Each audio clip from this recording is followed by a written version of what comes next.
Chapter 5. John ups our game, and Boober and Fred are no more.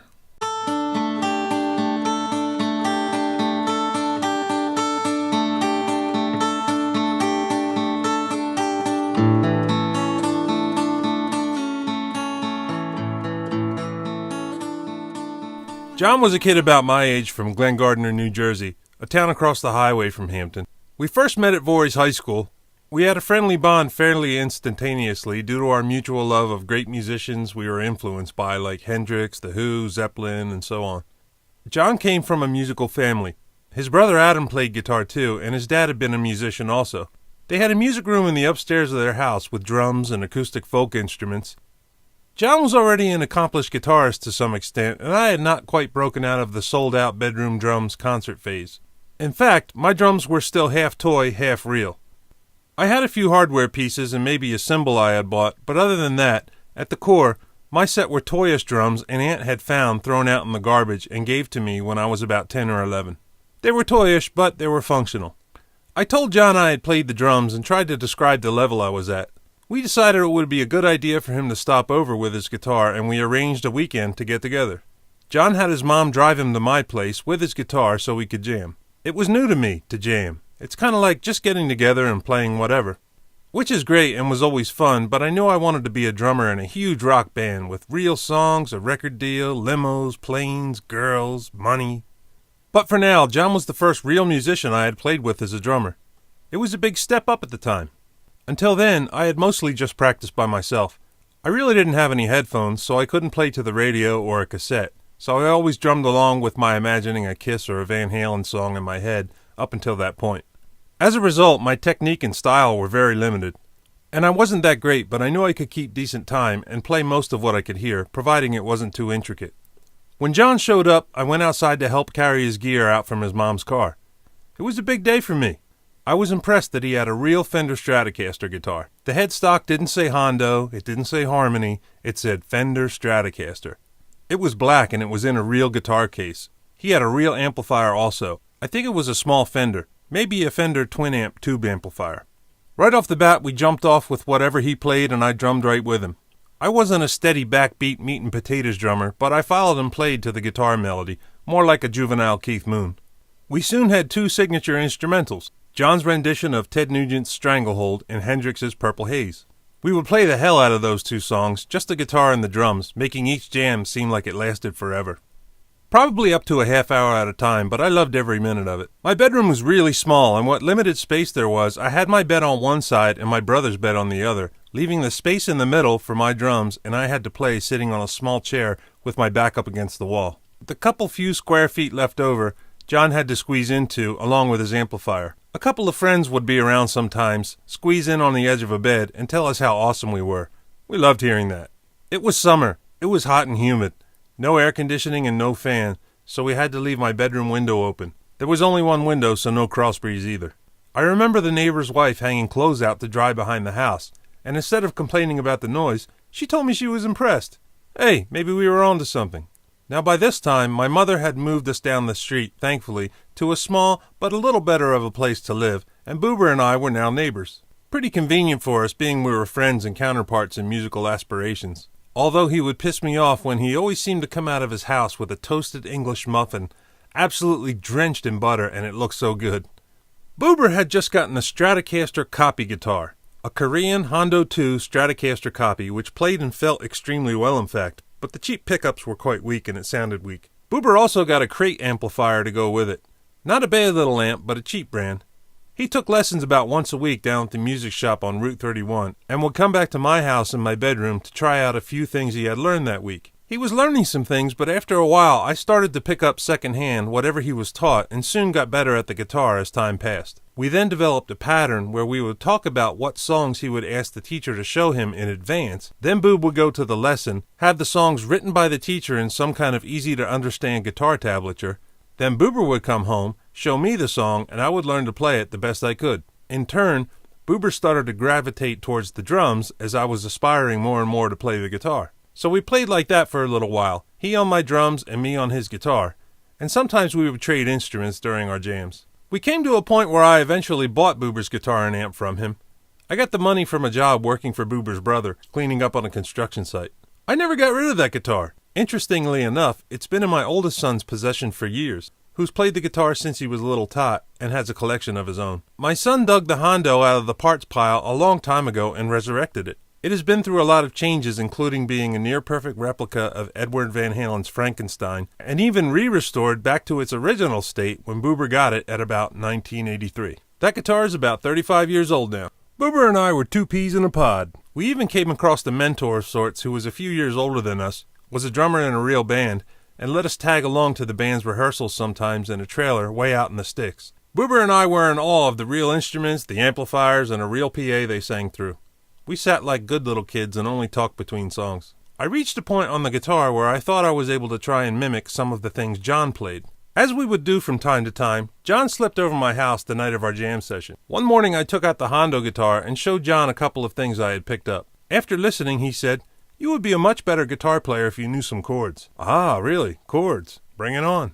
But chords seemed very technical and musical to me, at a level that I didn't quite get yet. So he started me off on a bar chord. He said the bar chord is the simplest chord to learn and I could play a million rock songs with it. When my bar chords didn't sound right, he then told me my guitar had to be tuned right to sound good. Oh, guitar tuning. We'll bring that on too. Except, I knew how to tune the first 4 strings because they tune the same. After that, the top 2 strings had a different execution of tuning, and I didn't quite get it yet. John finally showed me so I could understand it. He also taught me how to use a tuning technique called harmonic tuning, which tunes each string accurately with the other 5 strings. I was stoked, and in no time I was learning to play things fast enough to play rhythm guitar to a point, and he would play leads a lot. Like the drums, what I lacked in proficiency, I made up for in spirit. The whole time, Boober was getting more familiar with the drums, and we morphed into Boober on the drums, myself on Boober's old guitar and amp, and John, the lead guitarist. Woohoo! Still no one sang. We didn't have a PA nor the money to buy one, and I don't think it mattered to us. We wanted to be guitarists and drummers. Eventually I came up with some kind of little rhythm diddle. John added another part of his own, and it turned out to be our third instrumental. The part I came up with went like this.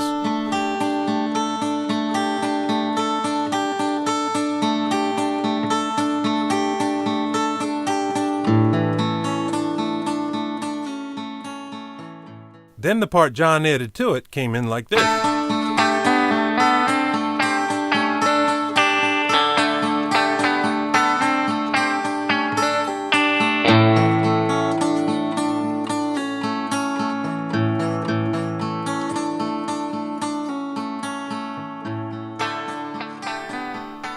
I wanted to sound like all my heroes, so I turned up my amp distortion all the way and started to play big, fast Eddie Van Halen licks. I was unaware that a lot of distortion could act as a buffer of sorts, or you could look at it as if fuzz on a guitar sound that mushes your sound all up and lets you get away with poor playing to some extent. Plus you could jack up the reverb on top of it to help pull it off. John looked at me, walked over to my amp, turned the distortion off, and said, "Let's hear one of your fast licks now." Okay, I tried to play a fast lead lick. It fell more than flat. It was just mumbo-jumbo with no musical quality. Kinda like this. I just thought, oh, that was pretty sobering. Looked like I had to learn a little still. Actually, a lot of little still. Now, the 3 of us were absolutely crammed into my tiny bedroom to the point where I was turning my bed up on its side to gain a couple of extra feet of space. Good buddy Conrad, being a real trooper, thought he could ask his mom if we could practice up on the top floor of his house, the old hotel. Wow, what a great idea. We were so happy when his mom said it was okay, and before you know it, we were dragging everything we had across town up 3 flights of stairs to get to our own private rehearsal room. It was fantastic. Better than fantastic. We didn't care that it was hot enough to kill a camel up there. We didn't care that sweat was pouring off of us into puddles on the old wooden floors, and we were getting shocked off the guitars. We had space. We were free to use it whenever we liked, and it sounded so differently than my bedroom. We were grateful to Conrad and his mom for tolerating us. Not to mention, Boober and I suddenly had a direction. We were being creative and productive. We were occupied. And we didn't abuse our space one bit. There were no parties, no smuggling beer up past Conrad's mom. We were serious about developing ourselves, and we knew we had a long road ahead. By this time, Boober had gotten his own drums, real drums, so there seemed to be a lot happening at once, and I was happy. We could have used the bass guitar in the mix. We could have used some more songs, and someone to sing them wouldn't have hurt. But I felt like those things would come, and for now, it was the ideal situation, and back then, you couldn't have told me I would ever do anything else. I could see our picture on a real vinyl record cover with the songs listed on the backside. I pictured people wanting to be around us. I fantasized about playing shows and taking Conrad's little brothers with us to be our roadies. Hey, share the wealth. Anything and everything I ever wanted to be started right here. We played at a friend or two's house also. Once we played at a mutual friend's house in Glen Gardner. There was beer, we jammed, it was a great time. We walked home in the freezing cold. But by that time it was the usual, and we were toughened up being acclimated to the cold as a way of life when winter came around. Little did I know we had peaked out about then and didn't really go any further. I suppose that was about as far as our jam band went. John had a dishwashing job. He went on to get a driver's license and bought a Volkswagen with the dishwashing money. I guess he moved on to bigger things. Suddenly he wasn't around anymore. I remember bumping into his brother Adam one day, and he said John took out a loan for $2,000 for better equipment and joined a real band. I think the band was called Clearwater Garden. Somehow I couldn't see that name in lights with smoke and dry ice bombs blowing out from behind it. It looked like Boober and I were the surviving members of our soon-to-be arena-selling rock band. I guess that was okay, though. God knows, we had a lot of time and a lot of life left in us. We would be like Batman and Robin, or Batman and Batman, or better yet, Alex and Eddie Van Halen. Nope, wrong again. Boober and I would have a major fallout that left our musical aspirations and our kinship in the toilet for good. Soon after John had become scarce, Boober met up with some guys that had a band and needed a drummer. They practiced at the bottom of town in a garage.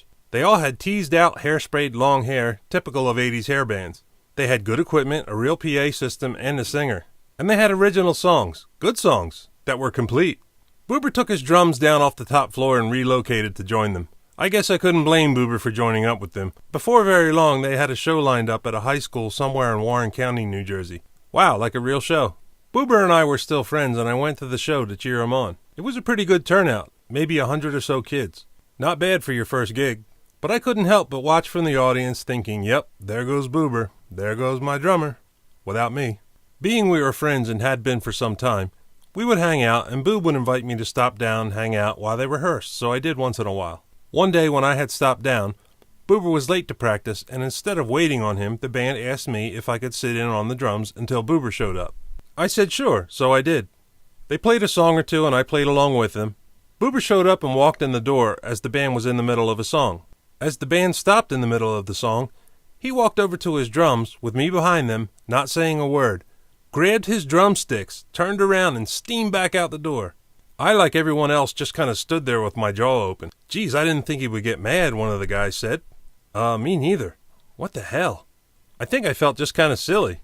It was like a Spinal Tap thing. There I was in some dude's garage, surrounded by a bunch of guys with glistening teased-out hair, wondering what I was supposed to say. I was embarrassed. I apologized to the guys and tried reassuring them that Boober would cool off and he'll be back. After a little while, he didn't come back. I'm not sure if he continued drumming with them. I would be the last to know because Boober stopped speaking to me and wouldn't even be around me for upwards of an entire year or more. If I was walking down the street and he was coming toward me, he would turn and walk on the next street over. If there was a party and he bought beer, I couldn't have any. In fact, if there was a Boober-funded party, it would be best I just didn't even attend because I started feeling like I would just spoil the fun for everyone else. At first it was a surprise. After a while it was kind of comical, and I'm sure our friends thought so too. After months and months, my feeling was more like, the hell with you two, buddy.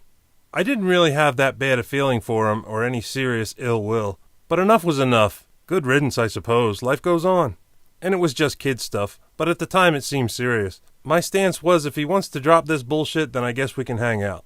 If not, then what the hell am I supposed to do? Send him a card telling him how sorry I am that I betrayed him by playing his drums? Now in retrospect, to be fair, he was a kid, maybe 15 years old, with a big set of drums, still new to him, sitting up on an empty floor of a friend's house and not much going on. He had a chance to jump ahead a few notches and join a real band. He walks in and his friend was on the drums, seemingly trying to weasel in on the situation. I guess I couldn't expect him to know that I was a better friend than that, and the whole picture was insulting to him. But when you're a kid, you don't think so much. At least I didn't. Boober and I would never be the same friends as we once were, or would never play music together again. I remember Conrad and I being up on the top floor of his house. John was gone, Boober was gone, it was empty.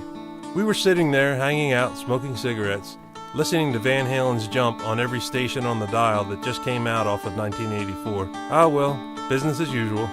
I never saw John again, but I was glad to have him raise my game a bit on the guitar. He was a real inspiration, and I can't forget the short but fruitful bond we had from the guitar and the music in general. It was a childhood friendship that couldn't have come at a better time.